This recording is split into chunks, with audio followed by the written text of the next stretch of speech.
So I have this friend, let's call him Mike. Mike makes about $52,000 a year working in marketing. And he's got this other friend from college, we'll call him David, who also works in marketing but makes around $155,000 a year. And Mike asked me this question that I think a lot of people wonder about.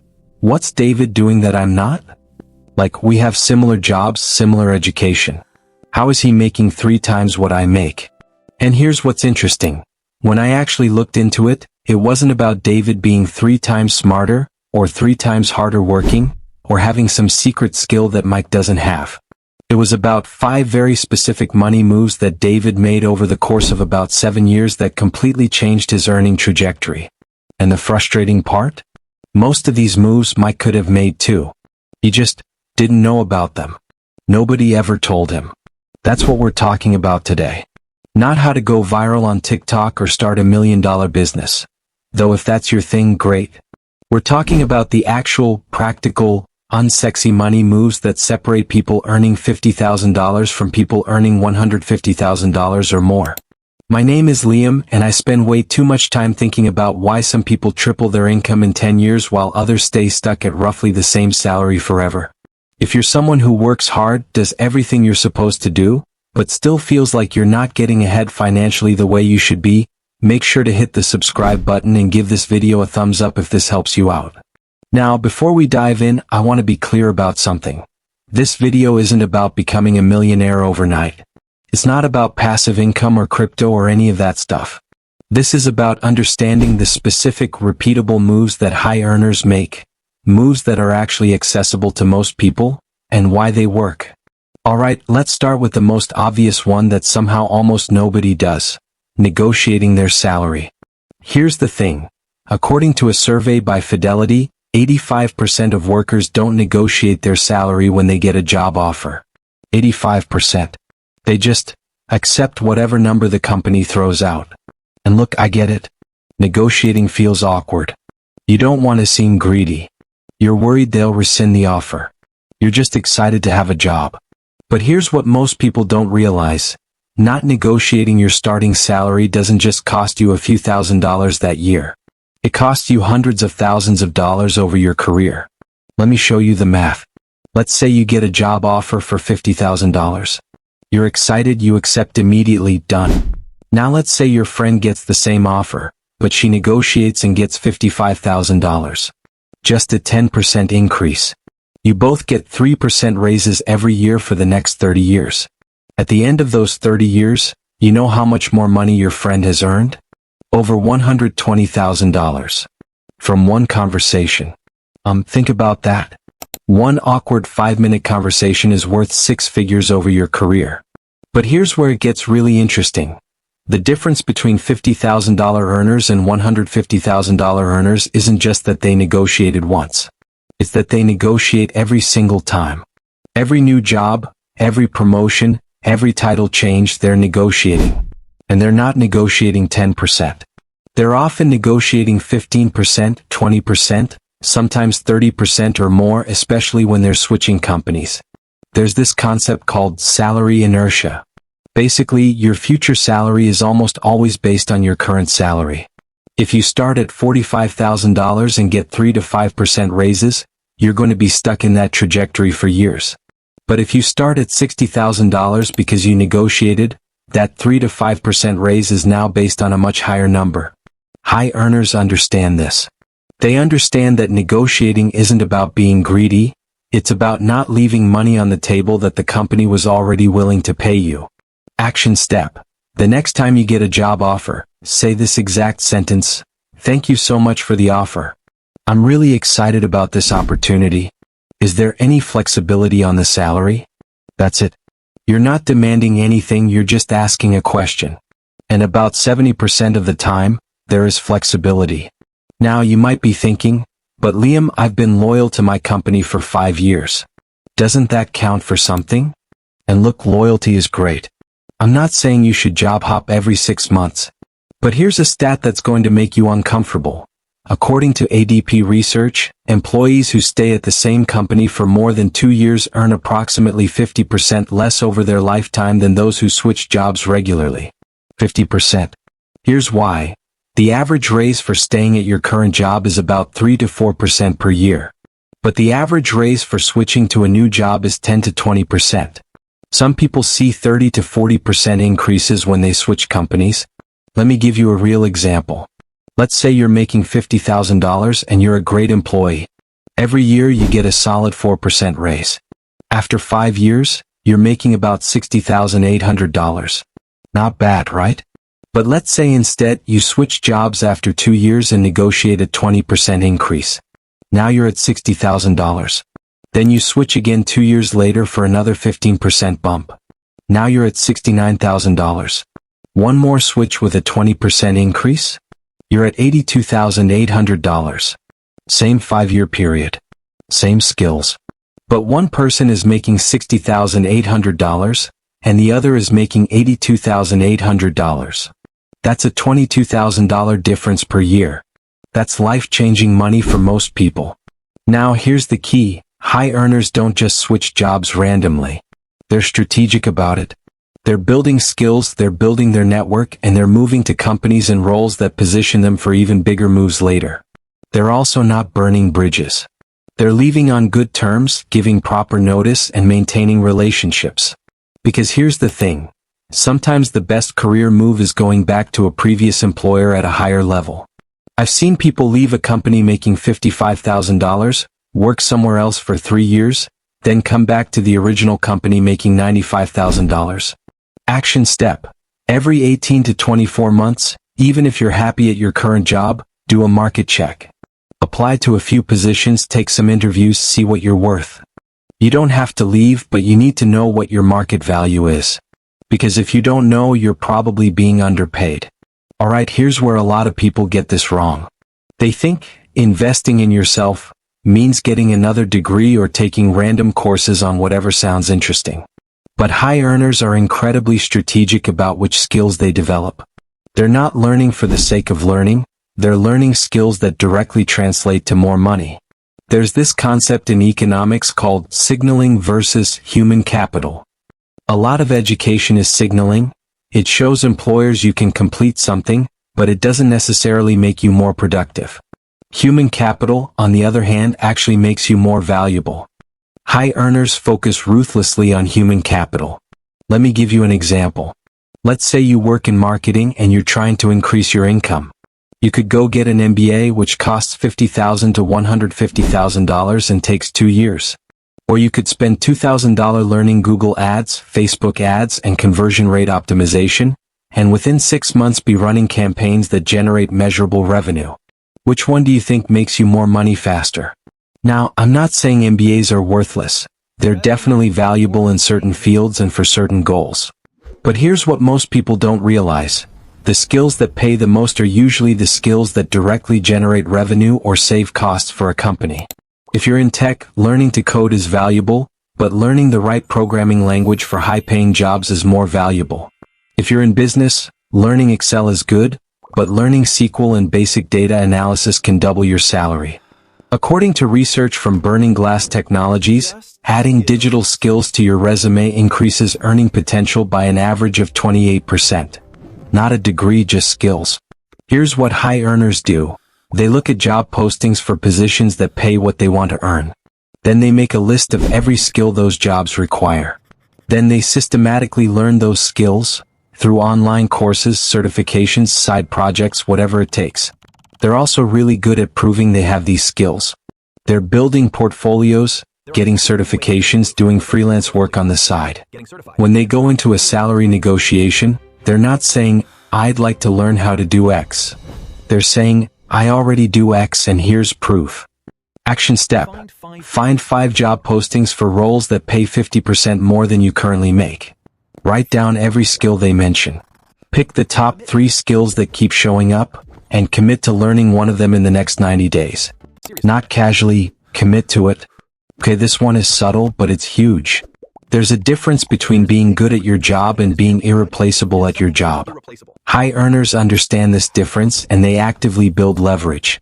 What do I mean by leverage? I mean they position themselves so that their contribution to the company is obvious, measurable, and difficult to replace. Here's the thing. Most people think they get raises by working hard and being loyal. And yeah, that helps. But you know what gets you raises faster? Being able to walk into your boss's office and say, "I generated $500,000 in revenue this year," or "I saved the company $200,000 by optimizing this process." High earners work on things that are measurable. They're not just doing good work. They're doing work that can be directly tied to the company's bottom line. There's actually a study from Harvard Business Review that found that employees who can quantify their impact earn, on average, 25% more than employees with similar skills who can't. Let me give you a real example. I know someone who worked in operations at a mid-sized company. She noticed that the company was spending about $15,000 a month on a software tool that nobody was really using effectively. She spent 2 weeks learning the tool inside and out, created training materials, and got everyone actually using it properly. The company ended up saving about $8,000 a month because they could downgrade their subscription plan. In her next salary review, she brought up that she'd saved the company almost $100,000 a year. She got a $20,000 raise. But here's the key, she didn't just do the work and hope someone noticed. She documented it. She tracked the savings. She presented it clearly. She built the case for why she deserved more money. Another aspect of leverage is specialization. High earners often become the go-to person for something specific. Maybe you're the person who knows that one legacy system nobody else understands. Maybe you're the person who has all the client relationships. Maybe you're the only one who knows how to analyze data in a certain way. Now you might be thinking, but isn't that risky? What if I become so specialized that I can't find another job? And look, that's a valid concern. The key is to be specialized enough that you're valuable, but not so specialized that your skills don't transfer. High earners are usually specialists within a broader field. They're not just the Excel person, they're the financial modeling and data analysis person who happens to be amazing at Excel. Action step. For the next month, keep a wins document. Every time you do something that saves money, makes money, improves efficiency, or solves a problem, write it down with specific numbers. In 3 months, you'll have a document full of leverage for your next salary conversation. Alright, this last one is something that separates good earners from high earners. Most people think about compensation as just their salary. But high earners think about their total compensation package, and they optimize every piece of it. Here's what I mean. Let's say you get a job offer for $80,000 a year. Sounds pretty good, right? But what if I told you that depending on how you negotiate the rest of the package, your actual compensation could be anywhere from $80,000 to $120,000? Let's break it down. You've got base salary, bonus structure, and whether it's discretionary or guaranteed, equity or stock options, 401k match, health insurance, and how much the company pays, HSA or FSA contributions, professional development budget, remote work flexibility, which can save you thousands in commuting costs, PTO and vacation time, signing bonuses, relocation assistance, and about a dozen other things. High earners negotiate all of this, not just the base salary. Let me give you a real example. A friend of mine got a job offer at a tech company. Base salary was $95,000. She negotiated and got them to add $5,000 to the base, now $100,000, increase the signing bonus from $5,000 to $10,000, add $5,000 worth of stock options that vest over 4 years, add an extra week of PTO, give her a $2,000 annual professional development budget. On paper, she only negotiated a $5,000 salary increase. But in year 1, she actually got $17,000 more than the original offer. And the extra PTO? That's worth about $2,000 in additional income. The professional development budget? She used it to get certifications that helped her get her next job at an even higher salary.